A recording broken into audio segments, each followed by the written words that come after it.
Let's go to the Western Cape, where SABC News reporter Abra Barbier is standing by to give us the latest. Very good afternoon to you, Abra. Just describe what's happening around you. Well, I'm still speaking to opposition parties who are slowly making their way towards Parliament. They'll probably be doing their final preps in terms for... Well, not their final preps, rather. They're probably just going to be going to Parliament. Many of them, they go there and they get dressed and they change. And then they're going to be making their way down to City Hall, of course, where they'll be taking their seats in what is essentially Parliament's been designated as Parliament. Right now, I have Mr. Ganief Hendricks, who is the leader of the Jama-ah party in Parliament. Mr. Hendricks, thank you for speaking to us. Sir, your colleagues in other parties, their concerns relate to crime, the socio-economic situation in the country and the state of politics in South Africa at the moment. What in particular is at the top of the list for Jama-ah in terms of what you want to hear the President saying tonight? Look, there are three matters on the top of the list, and the first one is obviously crime.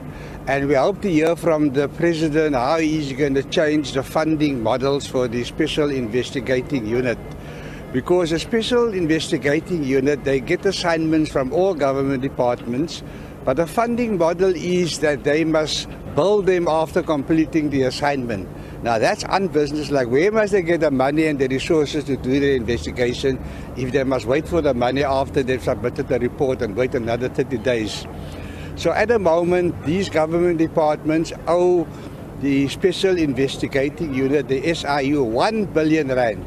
So that incapacitates them, and that's why they are a dead duck. That's why they are insolvent. They can't do their work. So although the auditor gave them, a clean audit, they just can't work. The same with the witness protection program. We're only going to get the report on the way forward after the President promised a year ago that the witnesses will be properly protected. Then the information regulator has been in office now for 2 years and has done no work. So I told them yesterday in the portfolio committee, now close it down, because they complain they've got no funding to their work. So the funding model is a big problem, because then we can't combat crime. So what is the indicator of whether we are sorting out corruption? The indicator is a reduction in corruption. Now, the public protector, the acting public protector, said yesterday that there is a rise in corruption cases. So that means for the last 20 years they haven't done their work, because if there are enough deterrents, people won't be corrupt. So whatever the public protector do is a waste of time. It doesn't deter people from being corrupt. So then when it comes to the moral issues, which is next on the agenda, South Africa doesn't have a marriage policy, and the President needs to come up with a marriage policy after nearly 28 years in government, so that we can restore the moral dignity, and they need to embrace the principles of Chief Albert Luthuli, which is fatherhood. But what has been happening is nearly half a dozen marriage acts. They bow to the LGBT, to gender activists, and they don't look at the country as a whole. It is as if these gender activists and LGBT people, that they're the only citizens in the country. So you have a cabal in Home Affairs and Department of Justice who are placed there. They are a very strong lobby. So the President must put his foot down and say, now this is the country's marriage policy, this is government's marriage policy. And, Sir, can I ask you to elaborate on the marriage policy? Look, at the moment there's no marriage policy. So what do you mean when you say marriage policy? What should it look like in your opinion? Look, the marriage policy should lay down that every faith, every culture, every group are entitled to a valid South African marriage certificate, and government won't interfere in the ecclesiastical matters and cultural matters. They will just facilitate, number one, that there needs to be a proper marriage ceremony. The woman must be present so that we combat, kidnappings, and we combat the conventions that South Africa signed. And so the woman must be present. There must be no proxies. and then obviously witnesses and the normal pieties of the faith. So there needs to be a proper marriage ceremony, well laid out, so that is a true marriage, and a marriage certificate should be issued, and then it's up to the faith or the cultural group like the Khoi or the San to look after their own marital affairs.